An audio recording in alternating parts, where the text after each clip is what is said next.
আসসালামু আলাইকুম প্রিয় দর্শক, আজ আমি সরকারের একজন উপদেষ্টা, যিনি ছাত্র উপদেষ্টা হিসাবে পরিচিত, ডক্টর ইউনূস, যাকে যুক্তরাষ্ট্রে এই আন্দোলনের মাস্টার মাইন্ড হিসেবে সারা দুনিয়ার কাছে পরিচিত করে দিয়েছিলেন, সেই মাহফুজ আলমের একটা স্ট্যাটাস নিয়ে কথা বলব।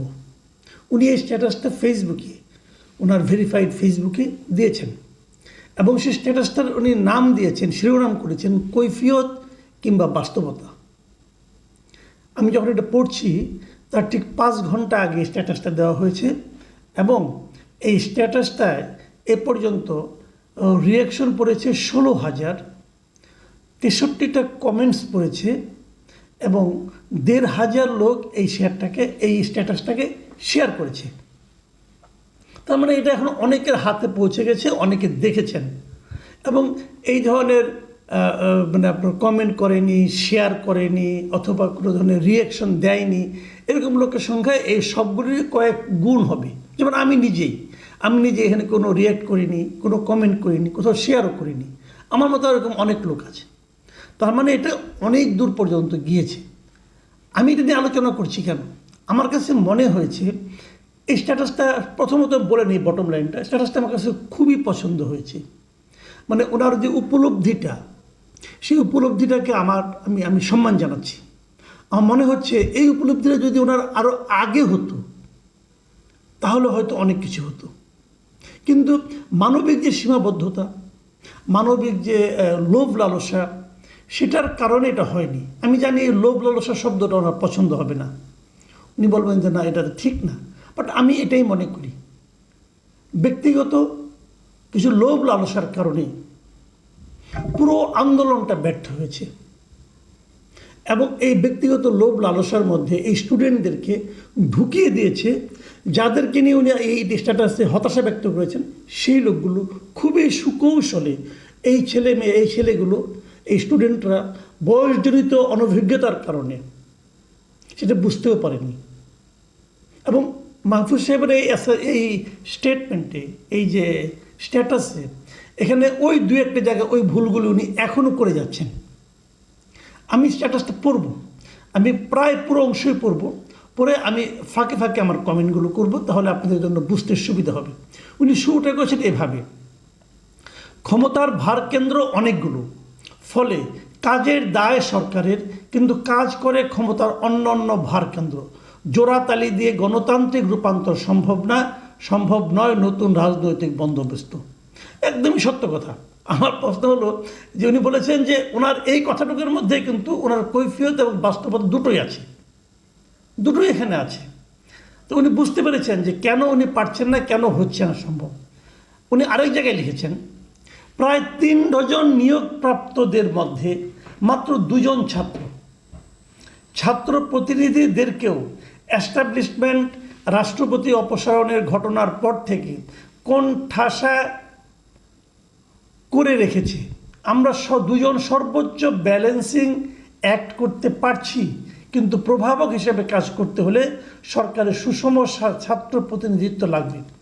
এই জায়গাটাতে ওনার আকাঙ্ক্ষাটা ফুটে উঠেছে। উনি বলতে চেয়েছেন যে এই যত উপদেষ্টা মণ্ডলী আছে অথবা যত নীতি নির্ধারক আছেন, তাদের মধ্যে ওনারা 2 জনই মাত্র ছাত্র আছেন এবং ওনাদের সংখ্যাটা কম বলেই ওনারা অনেক কিছু করতে পারছেন না। 3 জন ছিলেন, দীর্ঘদিন 3 জন ছিলেন, মাত্র সদ্য এই আপনার মার্চ মাস থেকে ধরি, সেখান থেকে গত 2 মাস ধরে 2 জন, এর আগে তো 3 জনই ছিলেন। কী করেছেন, কী করতে পেরেছেন, এটা আমরা দেখেছি ভাই। আপনি যেটা বলতে চাচ্ছেন যে সংখ্যাটা বাড়ালে ভালো হতো প্রমাণটা আমি কী করে বুঝবো? আপনারা 2 জন, যে 2 জন আছেন অথবা যে 3 জন ছিলেন, অসাধারণ কী কাজটা করেছেন বলেন তো ভাই, বলেন কী করেছেন? কিচ্ছু করতে পারেননি। কেন পারেননি? আপনারা তো ওই এস্টাবলিশমেন্টের মধ্যে ঢুকে গেছেন। আপনি নিজেই বললেন যে ক্ষমতার ভারকেন্দ্র অনেকগুলো, আপনি তো অনেকগুলো ভারকেন্দ্রের মধ্যে একটা ভারকেন্দ্র হয়েছেন, তো আপনি ব্যালেন্স করতে পারেননি। আমি একটা উদাহরণ দেব। আপনি এখন এই মুহূর্তে তথ্য মন্ত্রণালয়ের দায়িত্বে আছেন। আপনি যাওয়ার পর তথ্য মন্ত্রণালয়ে ইতিবাচক কী পরিবর্তন আপনি করতে পেরেছেন? কিছুই করতে পারেননি। আন্ডারগ্রাউন্ড পত্রিকা বন্ধ করতে পেরেছেন? পারেননি। বিজ্ঞাপন এবং নিউজ প্রিন্ট নিয়ে যে অরাজকতা চলে, বন্ধ করতে পেরেছেন? পারেননি। সাংবাদিকদের মধ্যে আস্থা ফিরিয়ে আনতে পারছেন? পারেননি। আপনি কিচ্ছু পারেননি। আগে যেভাবে চলতো সেভাবেই চলছে, আপনি যে এখানে অফিস করছেন, তো এটা তো হলো না। আপনি যে ওখানে গেছেন, মাহফুজ আলম যে ওখানে গিয়েছে, মাহফুজ আলম ব্যক্তিটা যে আলাদা একজন ব্যক্তি, আলাদা একটা পার্সোনালিটি, আলাদা কিছু কোয়ালিটি, তার প্রমাণটা কোথায়? আপনি কোথায় দেখাতে পেরেছেন বলেন তো আপনি আমাকে? কাজেই সংখ্যা বাড়ালে হবে না, সংখ্যা বাড়ালে হবে না। আপনি যদি সেরকম আপনার বলার মতো ক্ষমতা থাকতো, যদি আপনার সেরকম প্রভাবশালী চিন্তার ক্ষমতা থাকতো, তাহলে একজনও যথেষ্ট। পারেননি। পারেননি এই কারণে আসলে উপদেষ্টা হওয়ার যোগ্যতাই আপনাদের নাই। আপনাদের নিয়ে বসানো হয়েছে উপদেষ্টা, আপনাদের উপদেষ্টা হওয়ার যোগ্য না। উপদেষ্টা হওয়ার জন্য যতটুকু যোগ্যতা থাকা লাগে, যতটা অভিজ্ঞতা থাকা লাগে, যতটা চিন্তার সক্ষমতা থাকা লাগে, ততটা আপনাদের নেই। এটা রিয়েলিটি। এটা বোঝার মতো ক্ষমতা আপনাদের নাই। সুযোগ পেয়েছেন, লাভ দিয়ে যে বসে পড়েছেন যে আমি মন্ত্রী হয়ে গেছি। ভাই এত সহজ না। এই কথাগুলো বললে গায়ে লাগে, আমি জানি গায়ে লাগে। আমি দেখবেন অনেকেই বলবে যে হ্যাঁ সংখ্যা আরও বাড়াতেন কি হতো? যারা যেতে পারেনি অথচ বাইরে আছে, তারা কি আকাম কুকাম করতেছে প্রতিদিন দেখতেছি না আমরা। তারা কি সমাজে এমন কোনো উদাহরণ তৈরি করতে পেরেছে এই সমস্ত সমন্বয়করা? বলেন আপনি, আপনি নিজেও জানেন, আপনি নিজেও এই কথা কিন্তু বলেছেন। যেমন এক জায়গায় আপনি লিখেছেন যে ছাত্রদের কয়েকটি দল হয়ে যাওয়াতে তারা এখন বিভক্ত, তদুপরি অন্য রাজনৈতিক দলের মতোই তারা ট্রিটেড হচ্ছেন। এই জন্য নাগরিক কমিটি ছিল দীর্ঘমেয়াদী অভ্যুত্থানের ফোর্স হিসেবে টেকসই। এই কথাগুলোর প্রথম অংশ নিয়ে বলি, কেন বিভক্ত হয়ে গেল? এইদের বিভক্ত করেছেন আপনারা। যখন এই ছাত্রদের মধ্য থেকে 2 জন কি 3 জন, কে চয়েস করেছে কেউ যায় না, চুজ অ্যান্ড পিকের পদ্ধতিতে 3 জনকে নিয়ে উপদেষ্টা বানানো হলো, তখনই যে একটা বিভক্তি হয়ে গেল। তখন বাকি স্টুডেন্টরা নিজেদেরকে আপনাদেরকে এক দলে মনে করলো না, তারা মনে করলো আপনারা বিশেষ সুযোগ প্রাপ্ত, তারা সুযোগ পায়নি। এখন তারা বাইরে থেকে সুযোগ নেওয়ার চেষ্টা করেছে। ছাত্রদের টোটাল ঐক্যটাকে আপনারা ধ্বংস করে দিয়েছেন, আপনারা এই 3 জন যারা উপদেষ্টা হয়েছেন। কোনো দরকার ছিল না, আপনারা বাইরে থাকতেন। এখন আপনি বলছেন যে নাগরিক কমিটি ছিল দীর্ঘমেয়াদে অভ্যুত্থানের ফোর্স হিসেবে টেকসই। আমিও সেটাই বলি, এই কথাটা সত্য। নাগরিক কমিটি না, যে এটাকে আপনার নাগরিক কমিটি বলছেন ওটাকে না। আমি মনে করি যে আন্দোলনের পর আপনারা একটা ক্ষমতায় কিছু লোককে বসাবেন, কিন্তু আপনারা যে সমস্ত ছাত্ররা মিলে, সমস্ত ছাত্রদের যারা সমন্বয়ক ছিলেন, যারা সারা দেশে যারা ছিলেন, সবাই মিলে যদি একটু কমিটি করতেন, যে এই হলো সমন্বয়ক কমিটি, তারা সারা দেশের মানুষের মানে ফিলিংসটাকে, চাহিদাটাকে, আকাঙ্ক্ষাকে আপনারা প্রতি মাসে একবার করে উপদেষ্টার সঙ্গে বসবেন, বসে আলোচনা করবেন, আলোচনা করে তাদের মাধ্যমে আপনাদের সারা দেশের মানুষের চাহিদাগুলি বাস্তবায়ন করবেন। এটা করতে পারলে হতো। তখন তো আপনি করেননি, তখন তো মন্ত্রী হওয়ার লোভে যে বসে পড়ছেন। কেন বসলেন? বসে যে ঝামেলাটা করলেন, আবার বসার পদ্ধতিটা ঠিক হয় নাই। কেন আপনারা হাসিনা রাষ্ট্রপতির অধীনে, হাসিনা রাষ্ট্রপতির কাছে শপথ নিলেন, যে সংবিধানকে আপনারা অপছন্দ করছেন সেই সংবিধানের অধীনে কেন করতে গেলেন?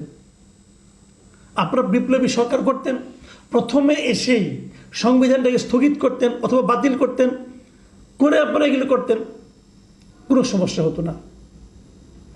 আপনারা প্রথমেই খোয়ারে ঢুকে পড়েছেন, ঢুকে এখন আপনি চিন্তা করতেছেন আপনি বিপ্লব করবেন। বা এই খোয়ারে ঢুকে আপনি বিপ্লব করতে পারবেন না। এটা পৃথিবীর কোথাও হয় না, এটা পৃথিবীর কোথাও হয় না ভাই, এবং আপনাদেরটাও হতো না। এই জায়গাটিতে আপনারা কিন্তু মারাত্মক একটা ভুল করেছেন। আপনারা যদি সমস্ত ছাত্ররা শুরুর থেকে ঐক্যবদ্ধ থাকতেন, একটা কমিটি করতেন, আপনারা যদি সব ঠিকঠাক করে বলতেন যে এইগুলি করতে হবে, এগুলি করা যাবে না, এগুলি এটা ডক্টর ইউনূস কয়েকটা ভুল করেছেন, এগুলি ইন্টেনশনাল কিনা আমি জানি না। প্রথমত উনি যে উপদেষ্টা পরিষদ করেছেন, এটা একটা অকর্মণ্য অথর্ব উপদেষ্টা পরিষদ। আপনাদের বলে দেওয়া উচিত ছিল, আপনাদের দেখিয়ে দেওয়া উচিত ছিল যে আপনি প্রথমে 10 জনের একটা উপদেষ্টা পরিষদ করেন, তারপরে আপনারা সবাই মিলে একত্র বসে স্টুডেন্টদের উপদেষ্টা পরিষদে না ঢুকিয়ে সবাই মিলে যদি করে দিতেন তাহলে হতো। যোগ্য লোকগুলিকে আনতেন, তা তো আনেননি, নিজের লোকগুলিকে এনেছেন। ডক্টর ইউনূসও তাই করেছেন, নিজের লোকগুলিকে এনেছেন, যাদেরকে উনি চিনেন, গ্রামীণের লোকজন, এদেরকে নিয়ে এসেছেন। ওনার খুব ভক্ত, ওনার খুব অনুগত লোকগুলিকে আইনে গুরুত্বপূর্ণ জায়গায় বসিয়েছেন, বিদেশি লোকদেরকে আইনে তাদের কাছ থেকে জ্ঞান নেওয়ার চেষ্টা করছেন। কই আপনারা যারা ছাত্র আন্দোলন করছেন, স্টুডেন্ট আছেন, এদের মধ্যে কোনো দ্বৈত নাগরিক আছে? আপনারা আন্দোলন সফল করতে পারেননি, পেরেছেন। এখন সংস্কার করার জন্য আপনি বিদেশি লোককে আনতে হচ্ছে কেন? কোথায় ছিল তখন আপনাদের বক্তব্য? একজন তো প্রতিবাদ করেননি। এইভাবে হয় না, বুঝতে হবে। আরও কি বলা হয়েছে দেখুন, যে কথাগুলি বলা হয়েছে আমি আরও দু একটা কথা বলে শেষ করে দিই। উনি লিখেছেন, সামরিক বেসামরিক আমলাতন্ত্র কম্প্রোমাইজড, মিডিয়া ও ব্যবসায়ে লীগের আধিপত্য কমেনি, লীগের রাজনৈতিক অর্থনীতিতে হাত দেওয়া যায়নি, পুরাতন দ্বিদলীয় বন্দোবস্ত টিকে গেছে, বিচার বিভাগ এখনও দ্বিদলীয় বৃত্তে বন্দী। প্রত্যেকটা কথা সত্য, কিন্তু প্রত্যেকটা কথার সঙ্গে একটা প্রশ্ন আমি যোগ করতে চাই। কেন? শেষটা নিয়ে বলি, কেন বিচার বিভাগ দ্বিদলীয় বৃত্তে বন্দী? কেন? সবাই জানে এখন যত মামলা, বড় বড় মামলা, বড় বড় চোর চট্টর যত মামলা আছে, এই মামলাগুলি কে করতেছে? বিএনপির উকিলরা করতেছে। আওয়ামী লীগের উকিলদের আপনি ঝেঁটিয়ে বিদায় করে দিয়েছেন, যারা আওয়ামী লীগ পন্থী ছিল ঝেঁটিয়ে বিদায় করছেন। তো সমস্ত উকিলদের তো আওয়ামী লীগ আর বিএনপি পন্থী আছে, তো একদলকে ঝেঁটিয়ে বিদায় করলে একদল তো থাকবেই। কিন্তু আপনাদের বোঝা উচিত ছিল যে এইগুলি আওয়ামী লীগ পন্থী অথবা এগুলি বিএনপি পন্থী অথবা এগুলি জামাতপন্থী, সবাই তো আর দল করে না। কেউ কেউ আছে ওই একটা ফোরামের সঙ্গে আছে, কেউ তারা প্রকৃতপক্ষে তারা পেশাদারি, তাদেরকে তো আপনার অনার করা উচিত ছিল, তা তো আপনারা করেননি তো। আলটিমেটলি বন্দি তো হয়েই থাকবে, কারণ আপনারা বন্দি থাকতে দিয়েছেন। আরেক জায়গায় লিখেছেন, আমি প্রায় শেষ করি, আর বেশি দূর যাবো না আমি। আরেক জায়গায় লিখেছেন, সবচেয়ে ডেডিকেটেড ছাত্রকর্মীরা ক্রেডিট, দলবাজি আর কোরআনবাজির খপ্পরে পড়েছেন। আর্থিক অসচ্ছলতার অভিযোগ হাতে গোনা কয়েকজনের বিরুদ্ধে, কিন্তু ডিমোরালাইজড হয়েছে সমগ্র ছাত্র জনতা। এটা দুনিয়ার নিয়ম রে ভাই। দুর্নীতি দু একজন করে, কিন্তু দু একজনের জন্য সকলের বদনাম হয়, এবং এই সকলের বদনাম ফেরানোর জন্য যারা দুর্নীতি করে তাদেরকে দৃষ্টান্তমূলক সাজা দিতে হয়। সেটা তো দিতে পারেন নাই, আপনার বন্ধুরাও পারে নাই, তাহলে তো হবেই। এই বদনাম হওয়াটা তো অস্বাভাবিক কিছু না, আপনার উপলব্ধি সঠিক ভাই।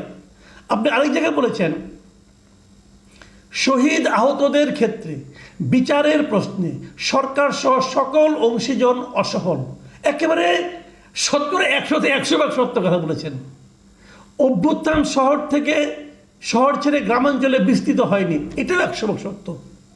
এস্টাবলিশমেন্ট ও রাজনৈতিক দলগুলোর স্বার্থবাদী চিন্তা ও কর্মের সাথে ছাত্রদের অনভিজ্ঞতা ও দূরদর্শীদের অভাবের জন্য দায়ী। আপনার এই উপলব্ধি, প্রত্যেকটা উপলব্ধি একদম চরম সত্য, কিন্তু প্রশ্ন এগুলি তো আপনি হতাশ। আমি আপনার হতাশার কথা শুনলাম কেবল, আপনাকে সমাধান দিয়েছেন। সমাধানটা কি? নিজে প্রশ্ন করেছেন। সমাধান প্রশ্ন করে দেওয়া বলছেন, রাষ্ট্র ও এস্টাবলিশমেন্টে ছাত্রদের ন্যায্য হিস্সা নিশ্চিত করা এবং ফ্যাসিবাদী শক্তি ও দালালদের বিরুদ্ধে সবাই ঐক্যবদ্ধ হয়ে আঘাত করা। এটা হলো একেবারে হাস্যকর এবং পাগলামি একটা কথা। মানে আপনার কথা শুনে মনে হচ্ছে এই যে অঘটন ঘটছে, ছাত্রদের হিস্সা, মানে ছাত্রদেরকে আরও বেশি সংখ্যক উপদেষ্টা বানালে এই বোধহয় ঠিক হয়ে যেত। হইতো না রে ভাই, তাহলে আরও লেজে গোবর অবস্থা হইতো। আপনারা আমলাদের চাল বুঝতেনই না, আপনার নাকের সামনে দড়ি ঘুরাইয়া আমলা তাদের কাজা দিয়ে করে নিত, আপনি বুঝতেন না রে ভাই। ওই বয়স আপনার হয় নাই, আপনি যত মেধাবী হন। আমি একটা কথা বলি ভাই, শুনেন, গ্রামে একটা প্রবাদ আছে, কিছু জিনিস ধারে কাটে, কিছু জিনিস ভারে কাটে। ব্লেড খুব ধারালো, ব্লেড দিয়ে আপনি গরু কাটতে পারবেন না। আবার চাপাতির অনেক ওজন, ভার আছে, ওটাতে দাড়ি কাটতে পারবেন, তাও পারবেন না। দাড়ি কাটার জন্য ব্লেডই লাগবে, আর গরু কাটার জন্য চাপাতি লাগবে। এই যে ভার, এই ভারটা হচ্ছে অভিজ্ঞতা। আপনি খুব শার্প, আপনি খুব মেধাবী, মানলাম, কিন্তু আপনাকে দিয়ে ওই দাড়ি কাটার কাজ করা যাবে, বড় কাজ করা যাবে না। বড় কাজ করার জন্য অভিজ্ঞতা লাগবে, এবং অভিজ্ঞতা এবং মেধা দুটার সমন্বয় হতে হবে। এখানে যেটা হয়েছে, অভিজ্ঞরা আপনাদের সঙ্গে নাই, আর আপনারা প্রকৃত অভিজ্ঞদের মধ্যে যাদের নিয়ত ভালো তাদেরকে চিনতেও পারেন নাই, তাদেরকে একত্রিতও করতে পারেন নাই। এই জায়গাটাতে আপনারা ভুল করেছেন। এইটার থেকে বের হওয়ার একমাত্র উপায় ছিল সরকারের ভেতরে না ঢুকে বাইরে থেকে প্রেশার দেওয়া, কিন্তু আপনারা পারেন নাই। আপনার মন্ত্রী হওয়ার আকাঙ্ক্ষায় লাভ দিয়ে যে চেয়ারে বসে পড়ছেন। কাজে এখন আর হাহাকার করে লাভ নাই। ট্রেন ছেড়ে গেছে ভাই। এখন যত টিকিট নিয়ে হাতে ঘুরান যে আমার টিকিট আছে, ট্রেন পেছন দিকে আর আসবে না। আমি আশা করব আপনারা এখন আপনাদের বোধোদয় হবে, আপনারাই চিন্তা করে বের করবেন আপনাদের কি করতে হবে। এটা অন্য কেউ চিন্তা করে বের করতে পারবে না। এবং সেই চিন্তার দায়িত্ব যেহেতু এতটুকু উপলব্ধি আপনি করেছেন, আপনার কাছ থেকে আমি আশা করি আপনিই পারবেন চিন্তা করে বের করতে যে এই মুহূর্তে আপনাদের প্রকৃত কাজটা কি। ট্রেন চলে গেল, অন্য কোনো যানবাহন খুঁজেন, গন্তব্যে পৌঁছতে পারবেন। প্রিয় দর্শক, এখন এ পর্যন্তই। আল্লাহ হাফেজ।